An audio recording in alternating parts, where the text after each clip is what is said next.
Bosses can be so hard, they can just run straight through your defense. Your towers can get completely stopped or not even have enough power to defend at all. You need more money. You need stronger monkeys. And the only way for that to happen is to farm. So this guide will show you all the basics to boss farming, some tips to defend and farm at the same time, and of course an incredibly easy to follow strategy to make enough money to afford even the most expensive paragons. And at the end, I'll share with you the simple strategy I use to make millions of dollars with no struggle at all. To start with, I'm going to show you the towers and upgrades that we will use a lot of in this video. To start with, the banana farm. The cheapest and simplest way to make money. Place it down and remember to collect the 4 bananas it produces in a round. The top path of the banana farm starts making you more money instantly.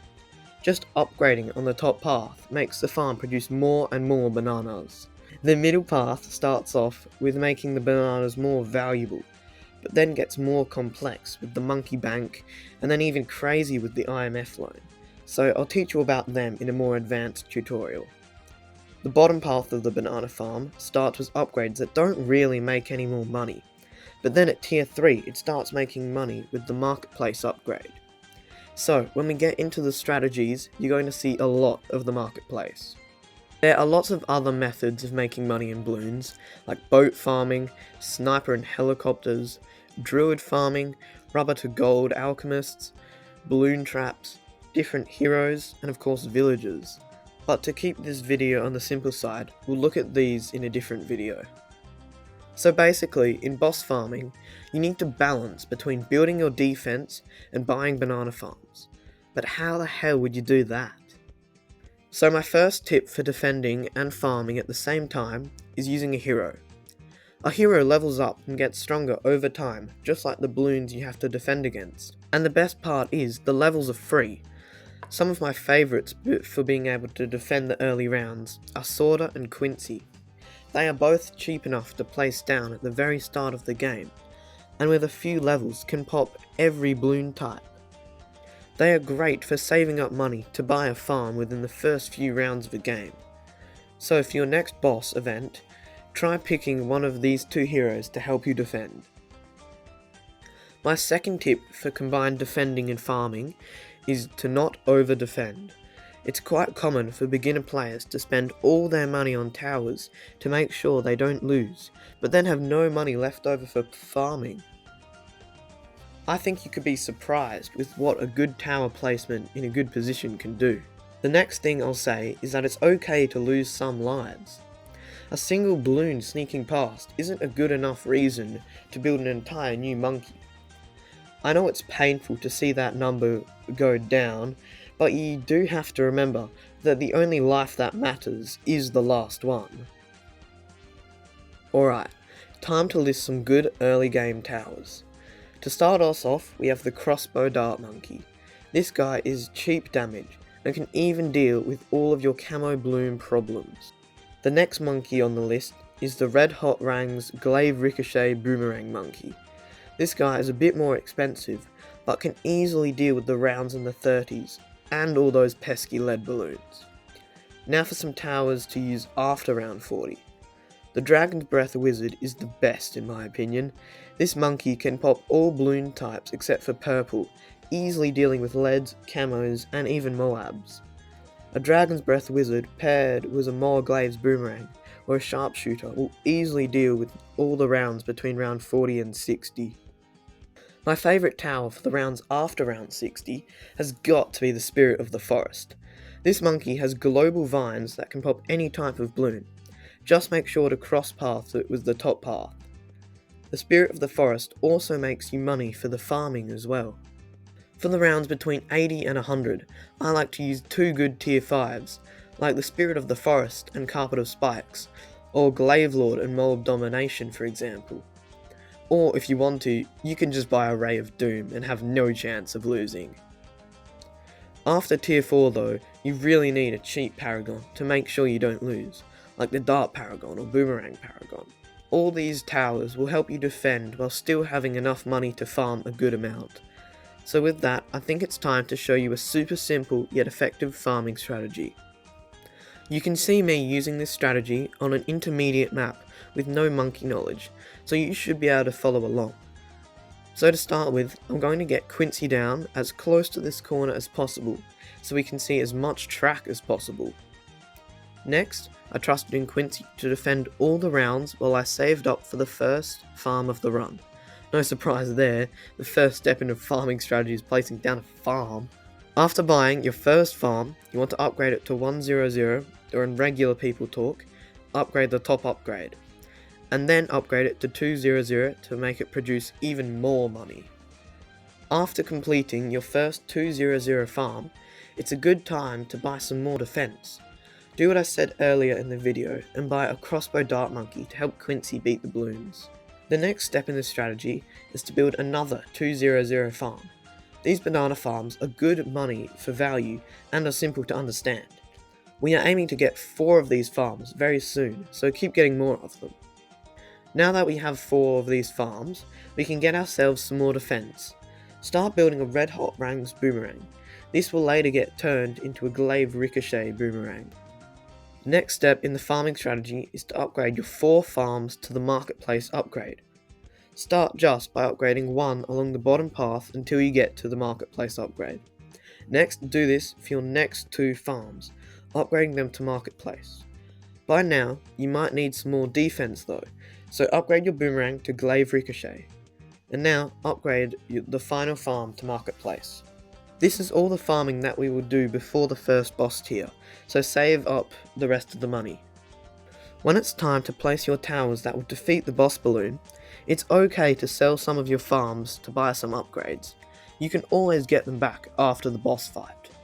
For the first tier of Bloonarius, I used a sticky bomb ninja and 2 moa glaive boomerang monkeys. I won't go into why I chose these towers, as that could be the subject of an entire new video, as in what to use to defeat each boss tier. After you defeat the tier 1 boss, sell your boss defense to get back some of your marketplaces. Remember to leave enough money though for your mid-game defense. I bought a Dragon's Breath Wizard to defend the Bloons. Now back to the farming strategy. Between tier 1 and tier 2, all you need to do is spam marketplaces.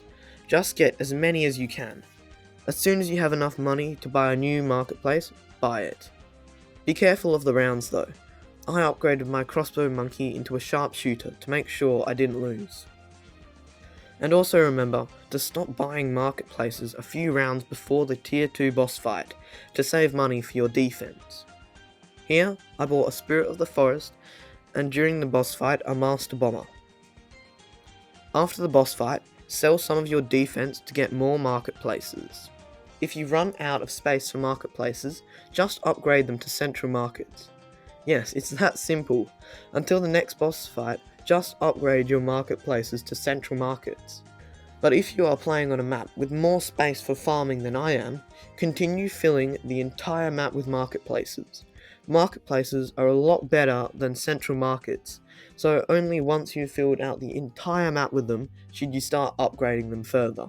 For tier 3, I used my Spirit of the Forest, an MAD, and bought a couple of spikes midway through the fight. Yet again, once you beat the boss, sell some of your defense to buy more farms.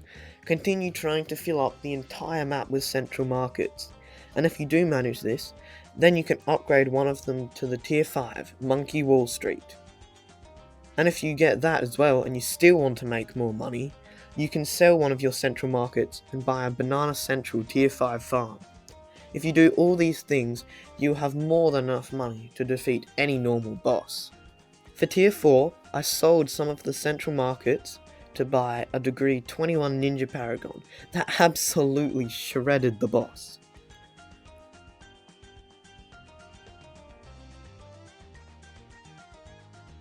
After tier 4, continue farming with a full map of central markets and some extra banana farm tier 5s if you want some extra money. When it gets to tier 5, sell all your farms and buy what you want to beat the boss. So, a recap of the farming strategy. Step 1. Build 4 200 farms. Step 2. Upgrade them to 4 marketplaces. Step 3. Fill the entire map with marketplaces. Step 4. Upgrade all the marketplaces to central markets. And finally, Step 5. Buy some banana farm tier 5s to make even more money. This farming strategy will make normal bosses easy, but what if you want to make it even easier? Well, I'm about to share with you the extremely effective and simple strategy I use to beat the regular boss. I'll show you this strategy without any monkey knowledge or extra heroes like Benjamin or Geraldo, but just know this strategy can be so much better with them. It starts very similar to the previous strategy, by getting some cheap defense down first like Quincy, then saving up for the first farm which you need to turn into a 200 farm. Next, build another 200 farm. But now, the strategy will change. So the next step is to go back to your first farm you bought and upgrade it to valuable bananas.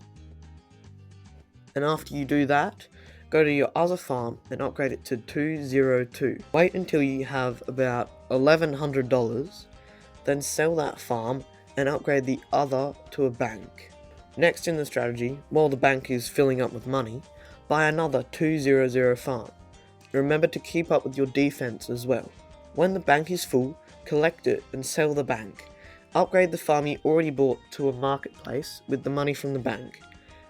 And remember to buy another 203 marketplace and then another.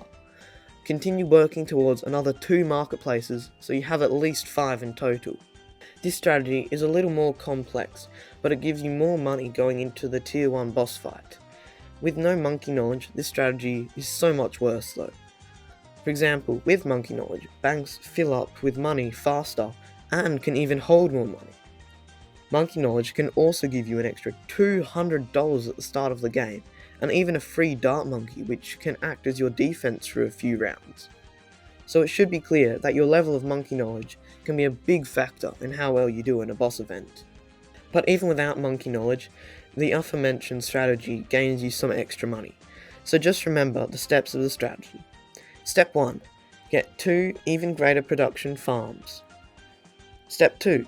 Upgrade the first farm to valuable bananas. Step 3. Upgrade the second farm to 202 and save up $1,100. Step 4. Buy your bank. And Step 5. Buy more farms while your bank is filling up. Step 6. Collect from your bank and sell it. And Step 7. Buy more marketplaces. So I know I didn't answer everything in this video, so ask any questions you have in the comments below and I'll do my best to answer them.